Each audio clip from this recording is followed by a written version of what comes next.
क्या दुनिया खत्म होने वाली है? नहीं, परिवर्तन होने वाला है। कलयुग चल रहा है, ये बात को क्या आप मानते हैं? डेफिनेटली पूरी दुनिया मानती है और ये सत्य है कि कलयुग चल रहा है। कलयुग और कितने साल चलने वाला है? कलयुग शास्त्र के अनुसार अभी 4,27,000 साल चलेगा। जब कलयुग का अंत आएगा तब क्या होगा? नई दुनिया की स्थापना होगी, नई दुनिया की शुरुआत होगी। पूरा वीडियो देखिए, आगे आपको सब समझ में आएगा।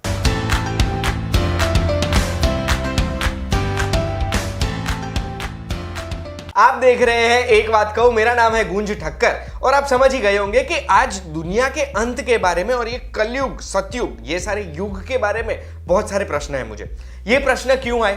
क्योंकि मैं जब श्री अनंत भाई पटेल से मिला था पहली बार, मेडिटेशन को लेकर के एक एपिसोड किया था, तब मैंने इनकी यूट्यूब चैनल देखी, बापूजी दशरथ भाई पटेल, जिस चैनल में पिछले 10 साल से ये मेडिटेशन और योग की तो बात करते हैं, दूसरे काफी सारे टॉपिक्स की भी उन्होंने बात की है। उन्होंने एक बुक भी लिखी है, लाइफ इन मल्टीवर्स, जो paramshanti.org पे जाके आप फ्री ऑफ कॉस्ट इसकी पीडीएफ डाउनलोड कर सकते हैं। इसमें दुनिया के अंत के बारे में इन्होंने काफी सारी बातें कही है, जिस वजह से दुनिया के अंत के बारे में मुझे काफी सारे सवाल हो गए, जो सवाल मैं इनको पूछने वाला हूं। सबसे पहले तो थैंक यू सो मच, आपने मुझे समय दिया। थैंक यू जी। परम शांति। परम शांति।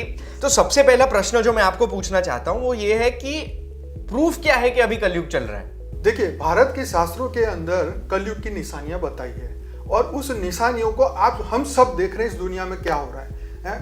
गाय जो है कूड़ा खा रही है, राइट? मनुष्य के अंदर धर्म चला जा रहा है, लोग नास्तिक बनते जा रहे हैं, सबके अंदर एक्सट्रीमली बुराइयां बढ़ती जा रही है, राइट? तो ये जितनी भी हमारे पास, ये आप देखिए शास्त्रों के अंदर लिखी हुई है, बहुत सारी लंबी है, मैं लिस्ट नहीं बताना चाहूंगा, लेकिन मैं आपको ये बताना चाहता हूं कि इस वक्त जो परिवर्तन हो रहा है, मतलब नेगेटिविटी बढ़ रही है, यही इसका प्रूफ है कि ये कलयुग बढ़ता जा रहा है आगे। ये कलयुग चालू हुए तो 5,000 साल हो गए। तो विष्णु पुराण के अंदर बताया गया है कि जो हमारा कलयुग है 4,32,000 साल का है, लेकिन उसमें से 5,126 साल जा चुके हैं, राइट? तो ये सबसे बड़ी बात है कि कलयुग जा रहा है। एक बार कलयुग खत्म हो जाएगा, उसके बाद कौन सा युग आएगा? देखो, 4 युग होते हैं, सतयुग, त्रेता, द्वापर और कलयुग। कलयुग के बाद में आता है सतयुग, राइट? तो सबको पता है कि कलयुग के बाद सतयुग ही आता है, तो नई दुनिया सतयुग की होगी। दुनिया के अंत के बारे में क्या भविष्यवाणी है? देखिए, हर धर्म ने दुनिया के अंत के बारे में बहुत सारी भविष्यवाणी की है, राइट? तो जैसे डूम्स डे की बात करी, जजमेंट डे की बात करी, कयामत के दिन की बात करी, राइट? तो ऐसे ही हमारे विष्णु पुराण के अंदर बताया गया कि जब 12 सूर्यों की शक्ति से भगवान जो धरती को पूरी सुखा देंगे, पूरी इतनी गर्मी पड़ेगी कि पूरी धरती जो एकदम सूख जाएगी। तो ये बात हमारे विष्णु पुराण की है। तो ये चीजें जो है आपको आने वाले समय में, मतलब जो लोगों ने प्रोफेसीज की है वो हमें दिख रही है, लेकिन वो कब होगा ये कोई नहीं जानता।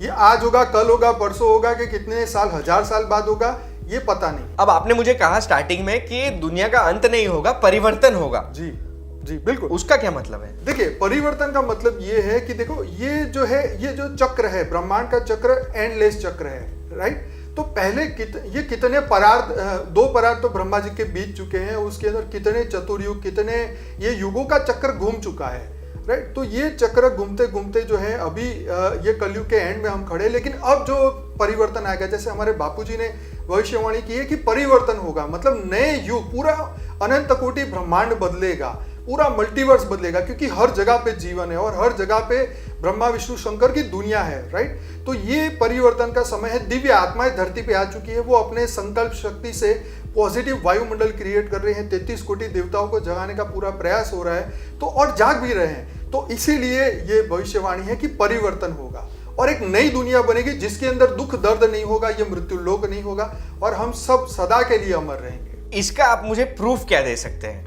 प्रूफ मैं आपको ये दे सकता हूं कि अगर आप पैरेलल यूनिवर्स की अगर उसकी बात पे अगर विश्वास करें, तो ब्रह्मा जी के अहंकार को तोड़ने के लिए देवी भगवत में लिखा हुआ है कि देवी ने ब्रह्मा जी को अपने यान में बिठाया और उनको ब्रह्मांड के बाहर के अनंत ब्रह्मांड दिखाए, अनंत ब्रह्मा विष्णु शंकर उनको दिखाए।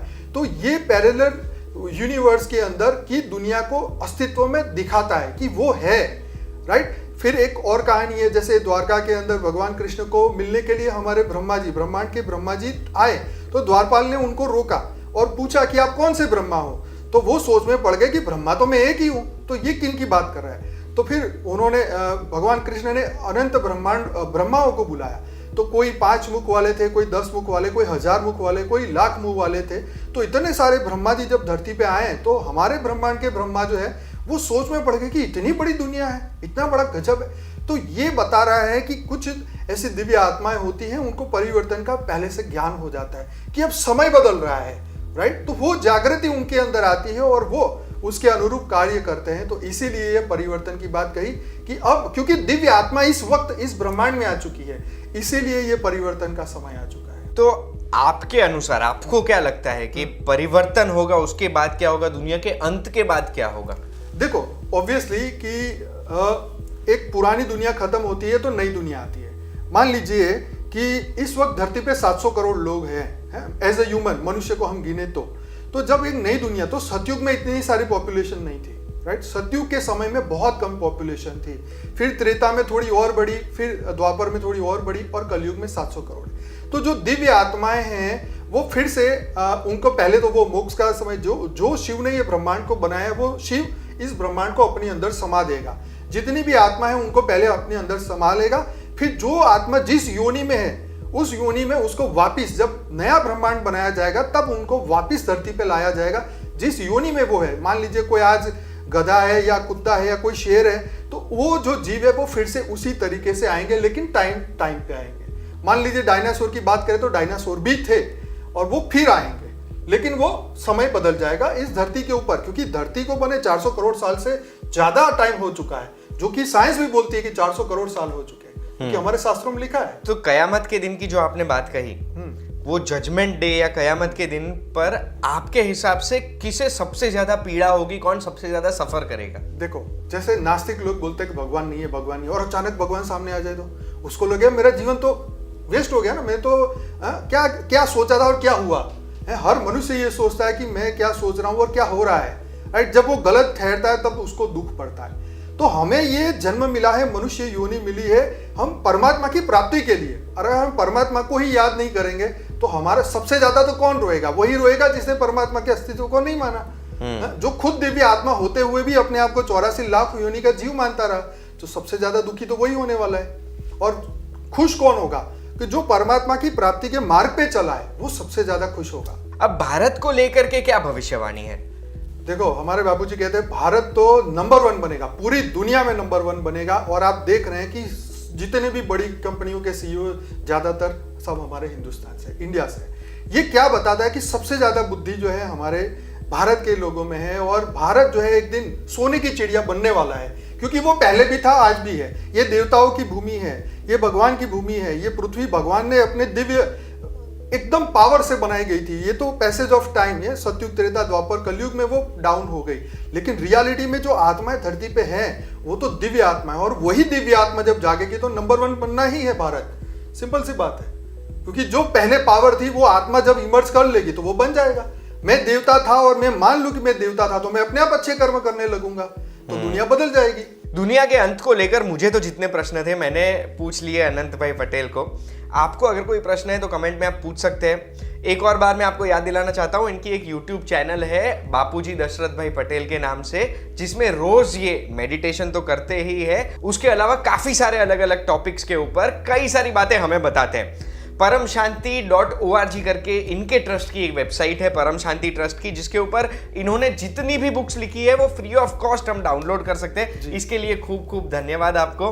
आज आपने हमें समय दिया, उसके लिए हम खूब खूब आभारी है। बहुत बहुत धन्यवाद जी। परम शांति। परम शांति। एक बात कहूं पे हम फिर से मिलेंगे VTVGujarati.com पर। धन्यवाद।